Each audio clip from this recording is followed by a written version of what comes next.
Question number next. Show that the set G is equal to a plus b under the root 2 such that AB belongs to Q is a group with respect to addition operation. Okay, आप इस चीज़ को बहुत अच्छे से जानते हो बेटा कि आपके पास जो है जो रेशनल नंबर होता है, रेशनल नंबर के अंदर जो एलिमेंट होते हैं, दुनिया के सारे एलिमेंट होते हैं। 0 भी होता है, +-1 भी होता है, +-2 भी होता है, +-3 भी होता है, +-1/4 भी होता है, +-1/5 भी होता है एंड सो ऑन। सारे के सारे नंबर होते हैं, अंडर रूट वाले नहीं होते। ओके, और ए और बी जो है वो रेशनल नंबर हैं।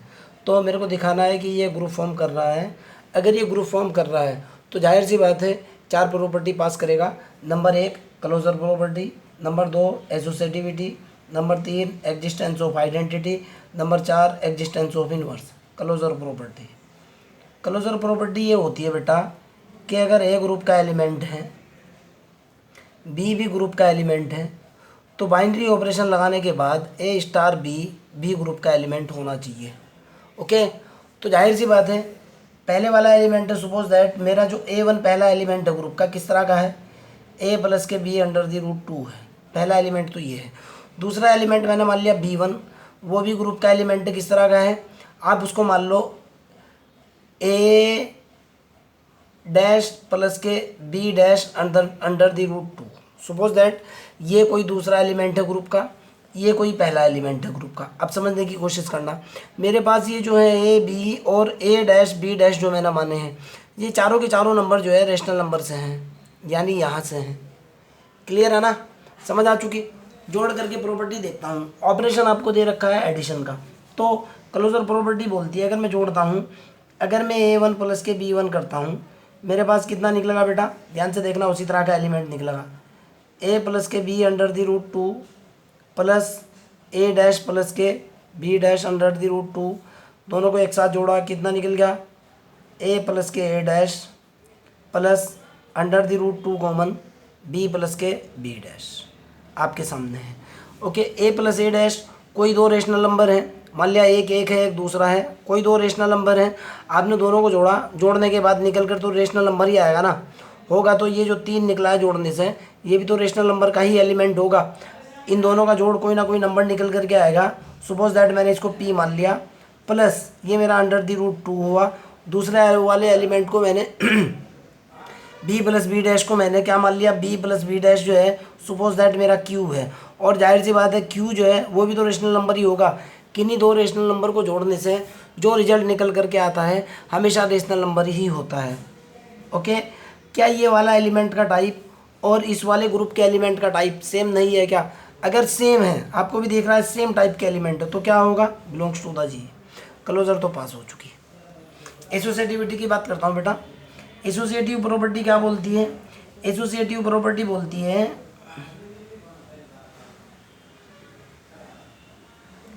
कि अगर ग्रुप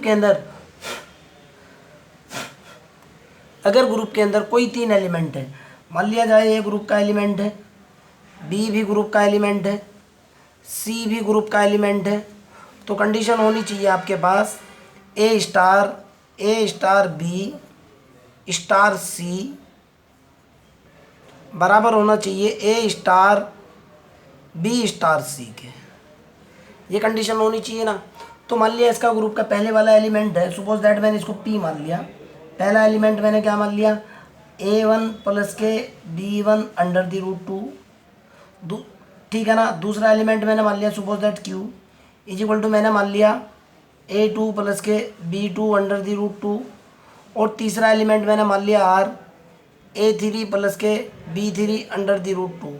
आपको पता है कि ये जो P है और Q है और R है, सारे के सारे कहाँ से होंगे, रेशनल नंबर होंगे। ओके, क्यों, क्वेश्चन के अंदर सीधा सीधा कह रखा है कि A और B दोनों के दोनों क्या हैं, रेशनल नंबर हैं। ओके, और ये मैंने गलती कर दी है, आप कह सकते हैं अंडर रूट 2 है यहाँ पे, बेटा ये रेशनल नंबर नहीं होंगे, बिलोंग्स टू द ग्रुप के एलिमेंट होंगे। अंडर रूट 2 तो रेशनल नंबर आता ही नहीं।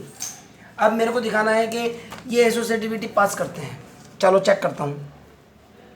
P आपने क्या लिया है, P लिया है आपने बेटा A1 प्लस के B1 under the root 2, P तो आपने ये लिया है।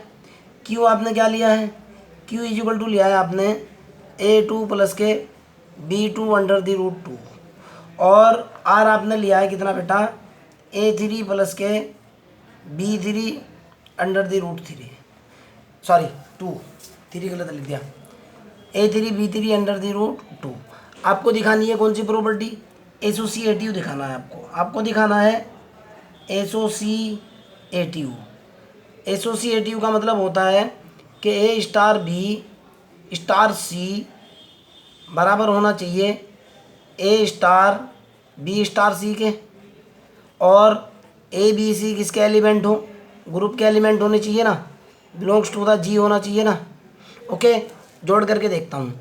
तो यहाँ मेरे पास ऑपरेशन क्वेश्चन में दे रखा है प्लस वाला, तो मेरे पास यहाँ क्या होना चाहिए बेटा, ये होना चाहिए P प्लस के Q प्लस के R बराबर होना चाहिए P प्लस Q प्लस के R। देखता हूँ क्या निकलता है। मैंने P की वैल्यू डाली, P की वैल्यू आपके पास क्या है बेटा, A1 प्लस के B1 अंडर दी रूट 2, इसके अंदर दूसरा एलिमेंट जोड़ा A2 plus B2 under the root 2, बाहर प्लस का निशान लगाया A3 plus B3 under the root 2। इधर वाली कैलकुलेशन बाद में करूँगा। अब आप गौर करो बेटा, जब आप इन दोनों को जोड़ोगे क्या निकल करके आएगा, ये होगा A1 प्लस के A2, इन दोनों में से अंडर रूट 2 कॉमन, प्लस के अंडर दी रूट 2 कॉमन, कितना निकल गया B1 प्लस के B2, फिर प्लस करोगे आप A3 plus B3 under the root 2, तो कितना निकल करके आएगा आपके पास, A1 होगा प्लस के A2 होगा प्लस के A3 होगा, प्लस जैसे ही मैं अंडर रूट 2 कॉमन लूँगा कितना निकलेगा B1 प्लस के B2 प्लस के B3।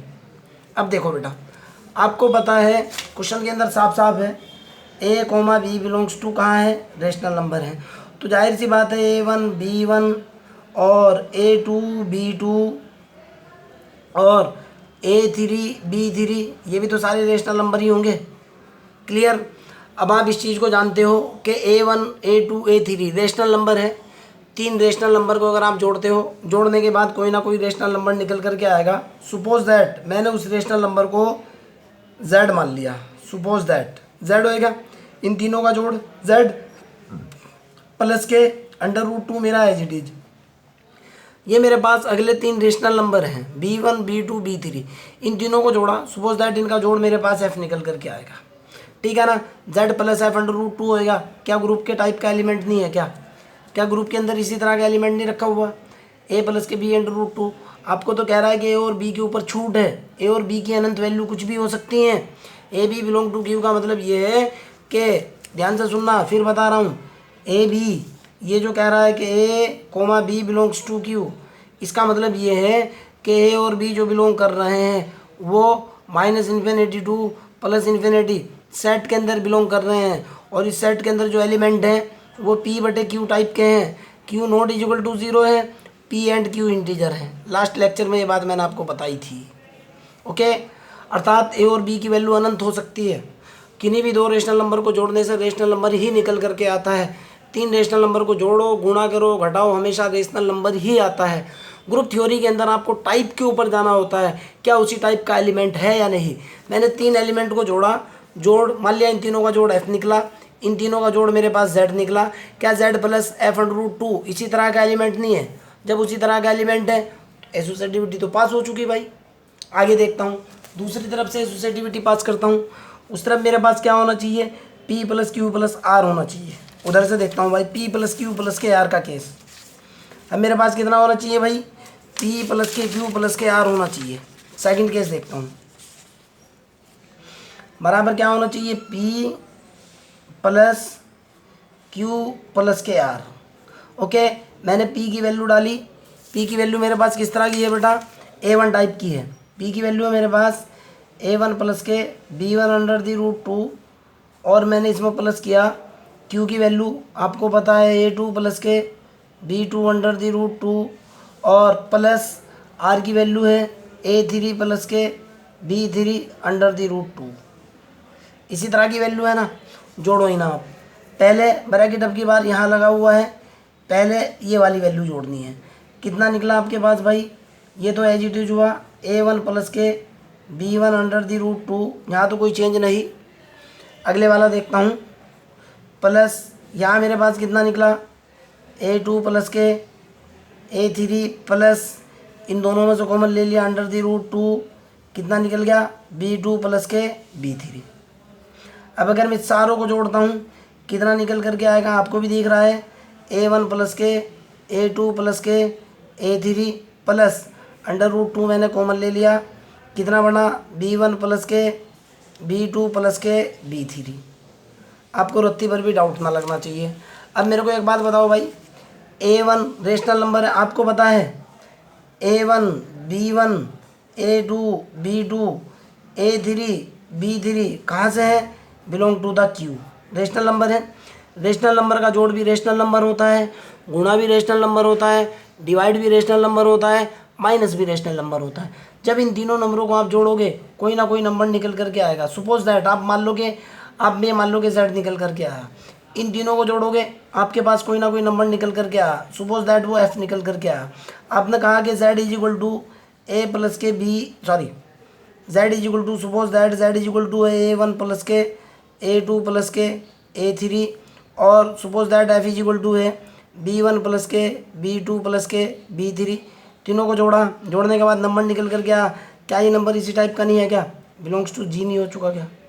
अब आप देखो उससे पहली प्रॉपर्टी के अंदर जो रिजल्ट निकल करके आया था, देखना ध्यान से, जब मैंने इनको यहाँ जोड़े थे, इस ये Z plus F under root two, Z plus F under root 2, यानी जब मैं ब्रैकेट जो है P के ऊपर ब्रैकेट ले करके चला था, आपका रिजल्ट ये था। P के ऊपर से ब्रैकेट हटा दिया, आपका रिजल्ट ये है, अर्थात एसोसिएटिविटी तो पास हो चुकी है, नो प्रॉब्लम। आइडेंटिटी की बात करते हैं।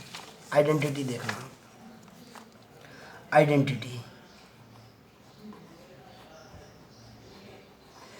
मैं आपको चिल्ला चिल्ला करके कह चुका कि प्लस के केस में आइडेंटिटी कितनी होती है, आइडेंटिटी बराबर होती है 0 के। आप इस चीज़ को बहुत अच्छे से जानते हो। आइडेंटिटी कितनी होती है, वो 0 होती है। देखो कैसे भाई, और मेरे पास आइडेंटिटी की डेफिनेशन होती है A स्टार E बराबर आना चाहिए A के। तो प्लस के केस में कितनी हो जाएगी, आपका ऑपरेशन तो प्लस है, A प्लस के E बराबर क्या होनी चाहिए, A के होनी चाहिए ना। मान लिया आइडेंटिटी E है, ध्यान से देखो आप, इस एलिमेंट के अंदर A प्लस के B अंडर रूट 2 के अंदर मान लिया आपने E ही जोड़ा, लौट करके क्या आना चाहिए, A प्लस के B अंडर रूट 2। तो जाहिर सी बात है उधर जा करके घट जाएगा, E की वैल्यू कितनी निकलेगी, 0 निकलेगी। वही कह रहा हूँ, प्लस के केस में आइडेंटिटी 0 होती है। निकल गई आइडेंटिटी। इन्वर्स की बात करते हैं। अब सर आइडेंटिटी तो इसका एलिमेंट है नहीं, मैं कह रहा हूँ बेटा है, 0 प्लस के 0 अंडर दी रूट 2। देखो आप, 0 plus 0 under root 2 belong to the group, बिल्कुल है, उसी का एलिमेंट है। सर क्या 0 0 बिलोंग टू क्यू है, 0 0 बिलोंग टू क्यू है, बिल्कुल है बेटा। मैं आपको पहले ही बोल चुका था कि सेट के अंदर 0 होता है, रत्ती भर भी डाउट नहीं, मेरी क्लास है ये, क्लियर, नो डाउट। आगे की तरफ चलते हैं, इन्वर्स की बात करते हैं भाई। अब देखते हैं इन्वर्स क्या होता है। आइडेंटिटी मेरे पास कितना निकला है बेटा, आइडेंटिटी जो मेरे पास निकल करके आया है वो निकला है E इज इक्वल टू 0, निकल गया ना। मैं बात कर रहा हूँ इन्वर्स की। डेफिनेशन होती है कि अगर A ग्रुप का एलिमेंट है, B भी ग्रुप का एलिमेंट है, तो A स्टार B बराबर आइडेंटिटी के होना चाहिए। उस पोजीशन में कहता हूँ B A का इन्वर्स है या A B का इन्वर्स है, यही होता है ना। चलते हैं भाई आगे की तरफ। तो अगर मैं A मेरे पास कितना है बेटा, एलिमेंट का टाइप क्या है, A plus B under root 2, A plus B under the root 2 type है। ओके, B मैंने एज इट इज रखा, कंसेप्ट लगाता हूँ। तो इन्वर्स प्रॉपर्टी यहाँ मेरे पास क्या होगी, इन्वर्स प्रॉपर्टी होगी A प्लस के B। क्यों, आपको प्लस का ऑपरेशन दिया हुआ है, बराबर होना चाहिए आइडेंटिटी के। आइडेंटिटी आपकी 0। अब सोचो आप, पहले वाले एलिमेंट की वैल्यू डालो, A प्लस के B under the root 2 plus इस एलिमेंट को एज इट इज रखो, इसको B डैश मान लो वरना डाउट लग सकता है। आपका इन्वर्स है, बराबर क्या होना चाहिए, 0 के। अगर यहाँ से B डैश की वैल्यू निकालता हूँ, कितनी होगी B डैश की value, -A minus B under the root 2। Condition pass कराओ, A plus B under the root two के अंदर जोड़ो आप minus A minus B under the root two, कितना निकल रहा है, 0 निकल रहा है। अब इन्वर्स एलिमेंट पे आ जाओ, ये जो मेरा बी डैश है जो कि निकल कर गया minus A minus B under the root two, सोचो आप minus A belongs to Q, बिल्कुल है। Minus B belongs to Q, बिल्कुल है। अब minus A minus B under the root two क्या ग्रुप का एलिमेंट नहीं है क्या, उसी तरह का एलिमेंट नहीं है। आप माइनस ए को पी मान लो ना, अगर आपको डाउट लग रहा है, माइनस ए रेशनल नंबर है, इसको पी मान लो, क्या दिक्कत है। माइनस ए बराबर अगर आप पी रख लो और माइनस बी बराबर आप क्यू रख लो, दोनों रेशनल नंबर हैं जो कि प्लस और माइनस कुछ भी हो सकते हैं, इसको आपने पी मान लिया, प्लस के Q under the root two उसी तरह का एलिमेंट नहीं है क्या जो ग्रुप का एलिमेंट। सो दैट आप क्या कहोगे, so that G is equal to A plus B under the root two, ये वाला जो सेट है जिसके अंदर ए और बी रेशनल नंबर है, इज ए क्या फॉर्म कर रहा है, इज ए ग्रुप। आपका अगर डाउट है, आपका कोई क्रॉस क्वेश्चन है, आप पूछो मेरे से भाई, आई विल हेल्प, तुम्हारी हेल्प के लिए तो बैठा हुआ भाई। क्लियर, मेरे ख्याल से तो कोई डाउट नहीं होना चाहिए। आगे की तरफ चलते हैं।